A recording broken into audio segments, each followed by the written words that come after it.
সম্প্রতি বাংলাদেশের অন্তর্বর্তীকালীন সরকার প্রধান নোবেল বিজয়ী ডক্টর ইউনূস একটি সাক্ষাৎকারে বলেছিলেন, দেশ অস্থিতিশীল হলে তা ভারতের সেভেন সিস্টার্স ও মিয়ানমারে ছড়াবে।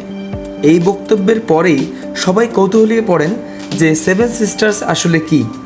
তো চলুন জেনে নেওয়া যাক সেভেন সিস্টার্স আসলে কি এবং কেন এটিকে বলা হয়।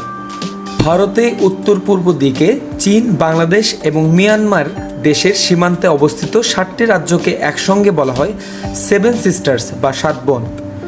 এসব রাজ্যগুলো একে অপরের উপর নির্ভরশীল হলেও সাংস্কৃতিক পরিবেশের দিক থেকে তারা স্বতন্ত্র। এসব রাজ্যের বেশিরভাগ মানুষই নানা আদিবাসী জাতি এবং উপজাতি সম্প্রদায়ের। এই 7টি রাজ্য বা সেভেন সিস্টারের মধ্যে রয়েছে অরুণাচল প্রদেশ, আসাম, মণিপুর, মেঘালয়, মিজোরাম, নাগাল্যান্ড এবং ত্রিপুরা। এখন প্রশ্ন আসে যে এই 7টি রাজ্যকে কেন সেভেন সিস্টার বা 7 বোনের রাজ্য বলা হয়। চলুন জেনে নেওয়া যাক।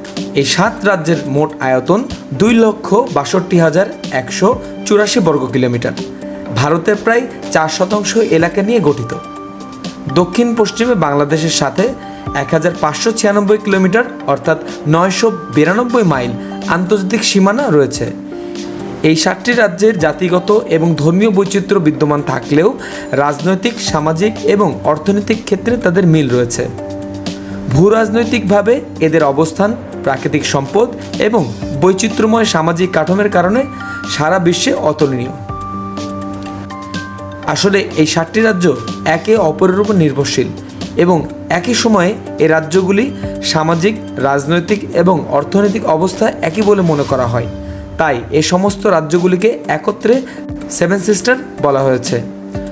ত্রিপুরার সাংবাদিক জ্যোতিপ্রসাদ সাইকিয়া সর্বপ্রথম রাজ্যগুলোকে একত্রে সেভেন সিস্টার্স নামে উল্লেখ করেন। 1972 সালে এই রাজ্যকে সেভেন সিস্টারের মর্যাদা দেয়া হয়। আসামের মাধ্যমে রাজ্যগুলোর ভারতের মূল ভূখণ্ডের সাথে যুক্ত হয়েছে। আগে এসব রাজ্য ভারতের অন্তর্ভুক্ত ছিল না। স্থানীয় আদিবাসী রাজারা দীর্ঘদিন এসব অঞ্চল শাসন করেন।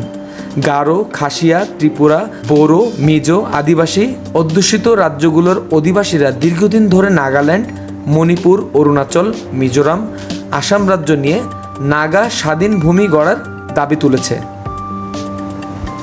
সম্প্রতি ভারতের স্বাধীনতা দিবসে মণিপুর রাজ্যের কয়েক হাজার লোক নাগা পতাকা উড়িয়ে স্বাধীন ভূমির পক্ষে সমর্থন দেয়।